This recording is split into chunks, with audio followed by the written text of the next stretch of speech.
Muy buenas tardes. Hoy vamos a continuar con esta reflexión de las cartas de San Pablo. Hoy veremos la segunda carta a los tesalonicenses. Pablo escribió palabras de consejo y de aclaración a los miembros de la iglesia que habían malentendido ciertos aspectos de la segunda venida de Jesucristo.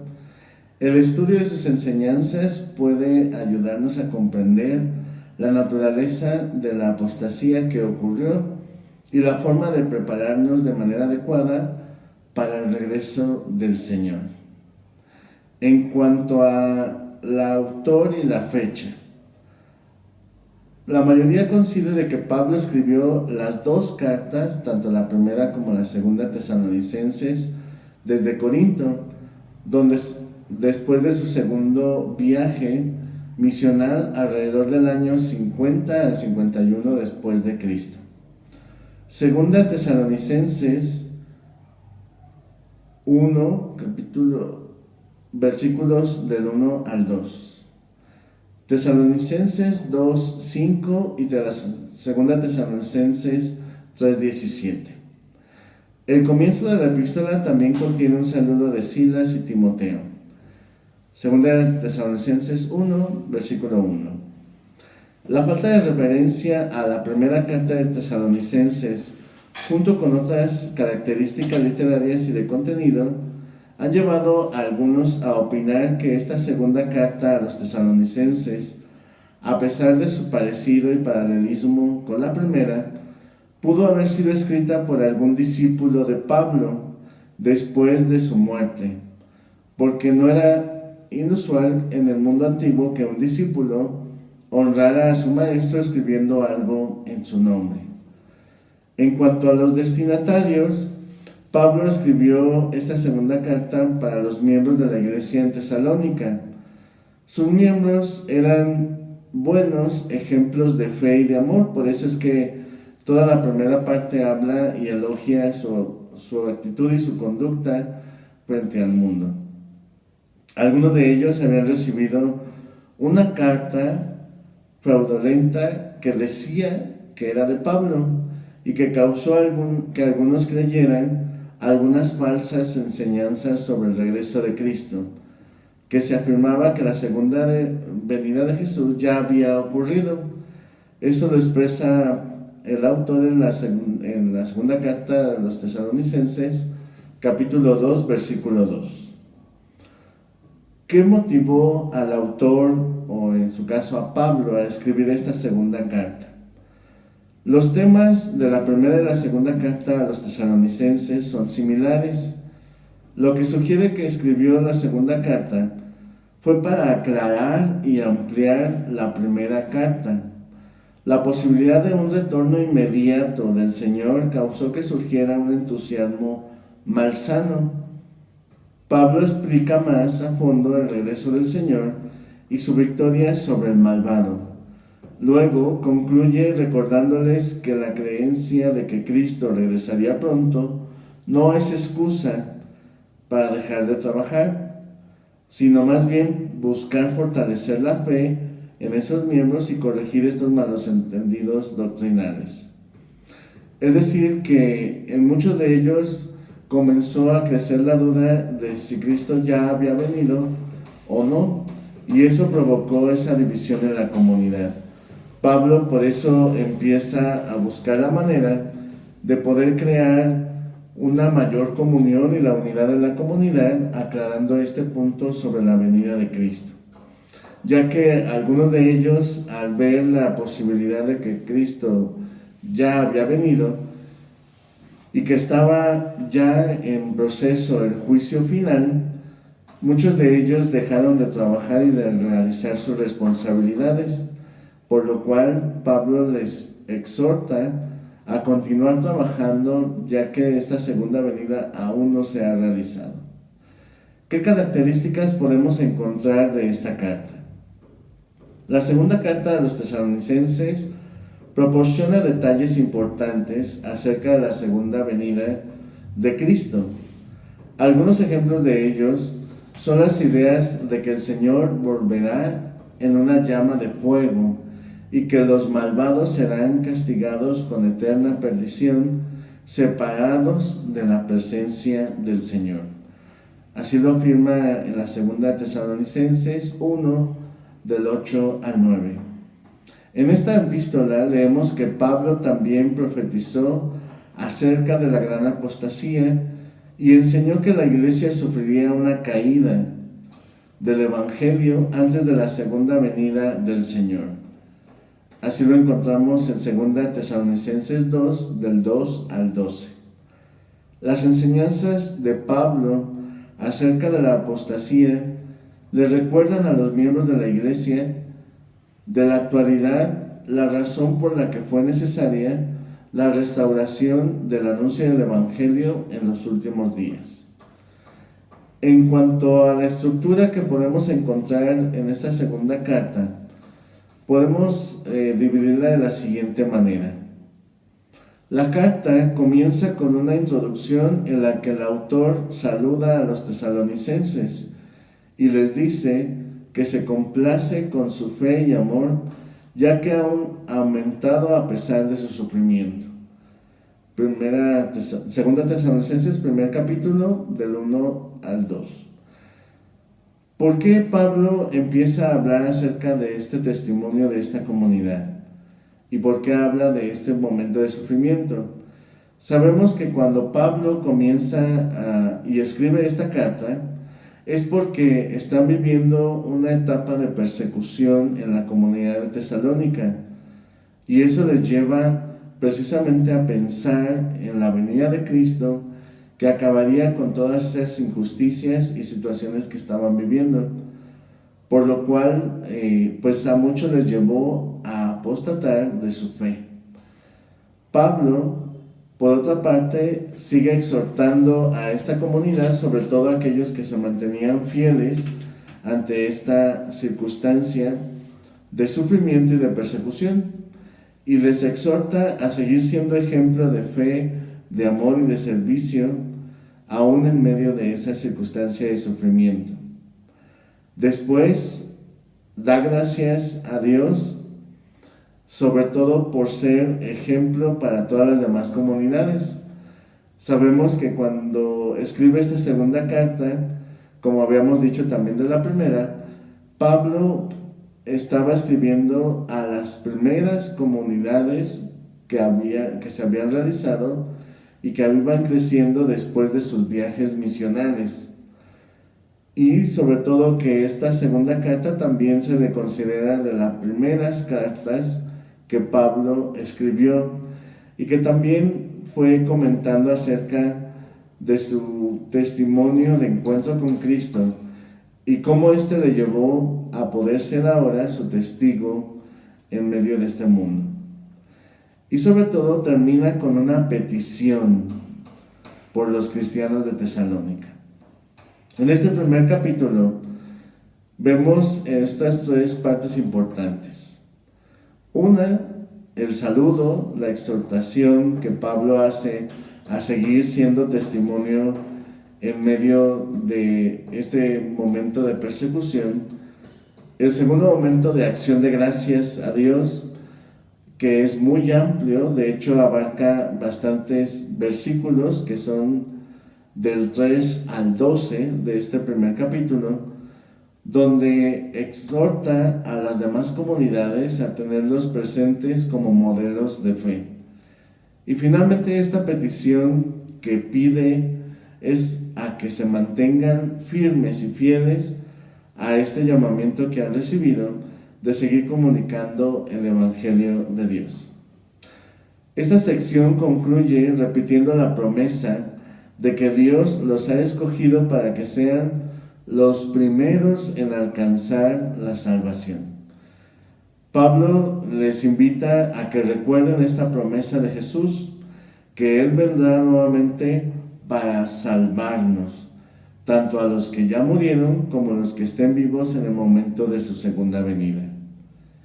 En la parte central de esta carta se toca primero el tema del regreso del Señor, que es principalmente el tema escatológico central de esta segunda carta. Por lo que habíamos dicho, La situación en la que se encontraba la comunidad es que muchos de ellos tenían dudas acerca de que si ya se había realizado o no esta segunda venida de Cristo, y que les llevó a muchos a apostatar de su fe, a otros a sencillamente dejar de hacer todas sus responsabilidades, esperando de que ya el Señor venía por ellos. Por lo cual el autor, o Pablo en este caso, lleva todo un tema de desarrollo escatológico acerca de la segunda venida del Señor y cómo se realizaría este. Que precisamente es donde Dios les dice, está usando este sufrimiento como preparativo para el regreso de Cristo, cuando Dios los salvará. Algo que llama la atención de esta escatología de Pablo en esta segunda carta es precisamente la afirmación de que el regreso de Cristo no es solo para quedarse en la parte del juicio o del castigo, sino que Dios viene a realizar un juicio donde a los que permanezcan firmes y fieles les otorgará la salvación, y a los malvados les dará el castigo eterno de estar fuera de su presencia eternamente. Este camino luego lo va explicando lo que sucederá precisamente con los que son malvados. Dice que existirán personas que tratarán de engañar a la gente cuando ya se acerca el final. Eso lo va desarrollando ya en el capítulo 2, versículos del 1 al 12. Quiere corregir algunos errores surgidos en la comunidad, precisamente sobre la duda de la venida de Cristo, sobre el dejar de asumir responsabilidades y realizar actividades ante la inminente presencia de Jesús. Pues al parecer algunos decían, basándose en esta supuesta carta que recibieron, que era de Pablo, que el regreso del Señor ya había tenido lugar. Se han tomado incluso algunos textos donde se habla de esta carta que apareció con ese seudónimo de Pablo. Pero hasta este momento solamente las investigaciones que se han hecho no se ha encontrado ese fragmento de carta del que habla esta segunda carta a los tesalonicenses. A continuación se enseña cuáles son las actitudes que deben de tener los cristianos. En el capítulo 2, versículos del 13 al 17.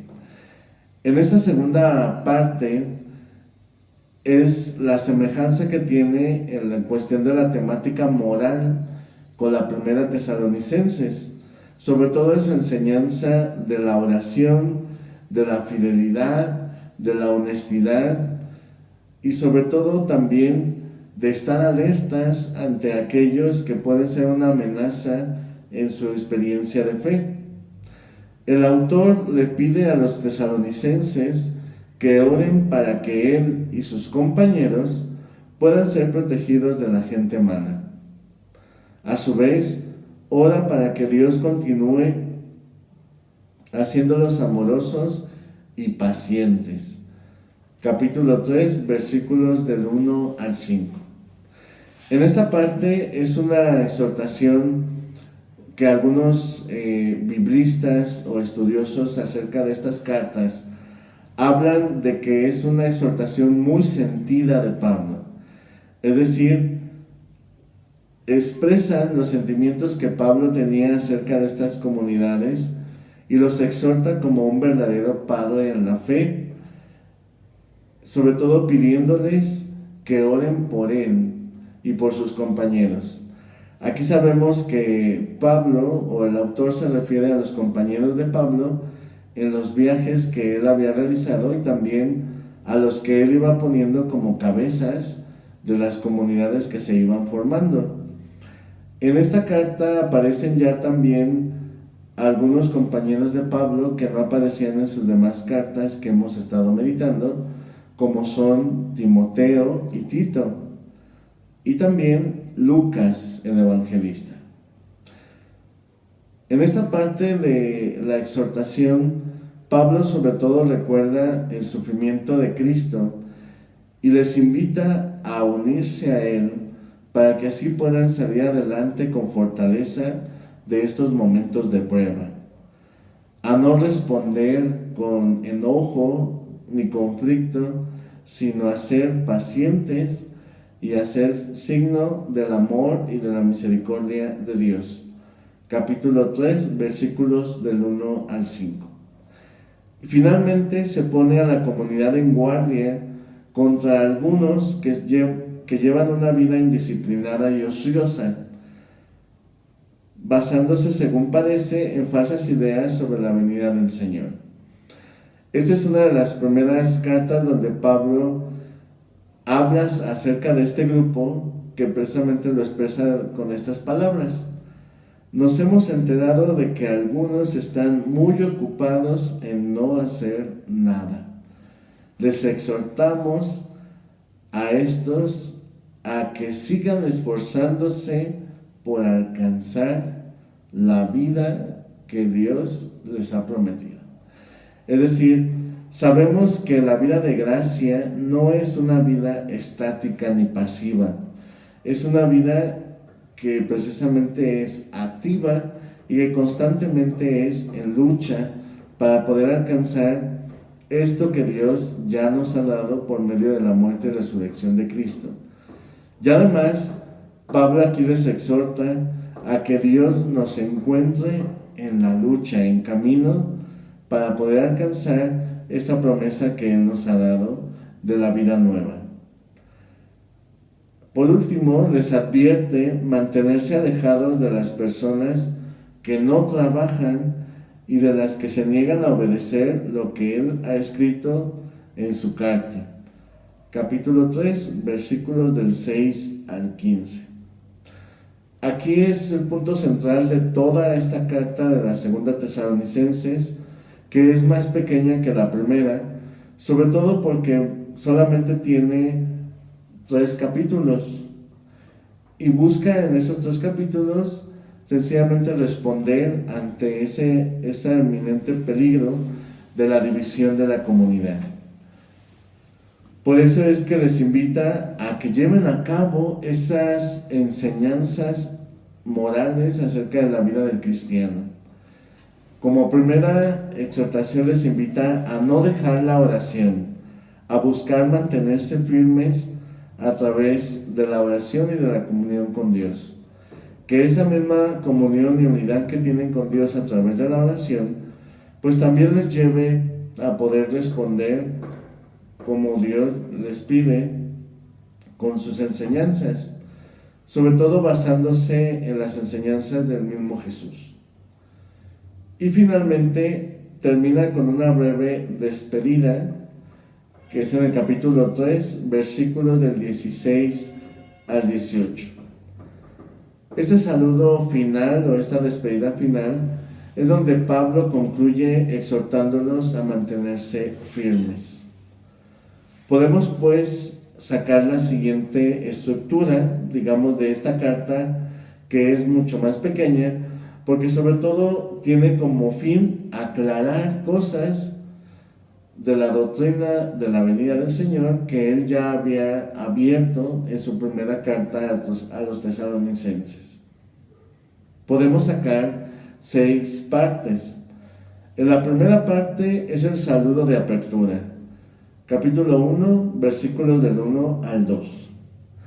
Después, la segunda parte es la acción de gracias de Pablo a Dios y el aliento en medio de la persecución, y los exhorta a mantenerse firmes. Capítulo 1, versículos del 3 al 12. En la tercera parte habla del día del Señor y el hombre de pecado. Capítulo 2, versículos del 1 al 12.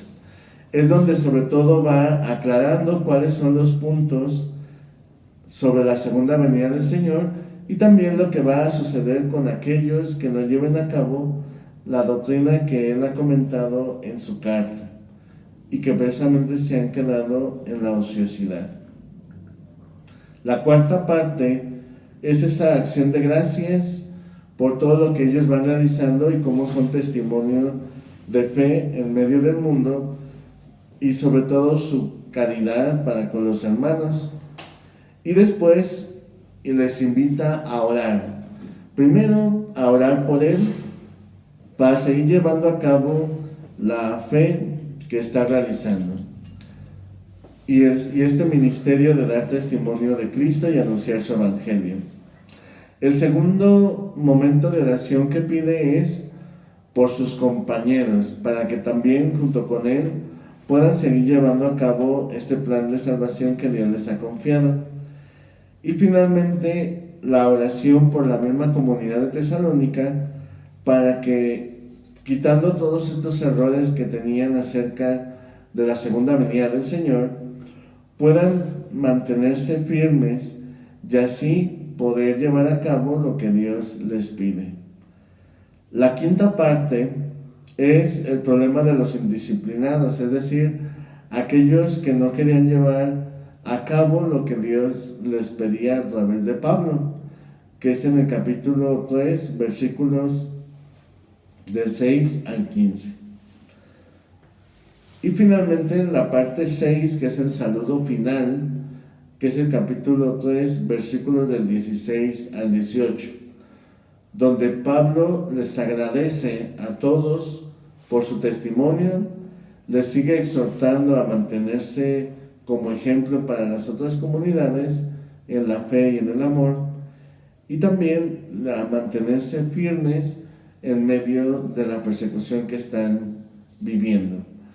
Es por eso que hoy esta carta nos habla acerca de las distintas circunstancias que la comunidad pues fue experimentando a lo largo de su desarrollo. Sobre todo sabemos que esta segunda carta la escribió después de su segundo viaje misional, es decir, ya habían pasado varios años donde la comunidad, al escuchar esta esperanza, ¿no?, de que Jesús volvería, pues hubo muchas teorías. De hecho, también causó muchos conflictos en otras comunidades, como en Galacia, en Éfeso y en otras partes de Roma o del Imperio Romano, donde Pablo también anunció el Evangelio.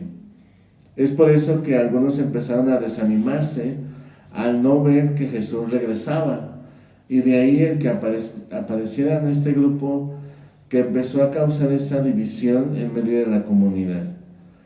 Por eso esta segunda carta, en cuestión de actualidad, nos puede ayudar sobre todo a dos cosas. La primera de ellas, a poder ser realmente una comunidad de testimonio, así como lo fue Tesalónica. Es decir, aún en medio de las persecuciones, aún en medio de los conflictos, aún en medio de estas situaciones que le tocaba vivir cada día, fue una comunidad que se mantuvo firme, o hubo un grupo de esta comunidad que se mantuvo firme ante estas circunstancias y le llevaron a poder ser modelo para otras comunidades. Esto también podemos ser nosotros en medio de este mundo. Cada uno de nosotros hemos recibido de parte de Dios diferentes ministerios, y a través de esos ministerios poder ser ejemplo, testimonio y punto de referencia en medio de nuestra comunidad.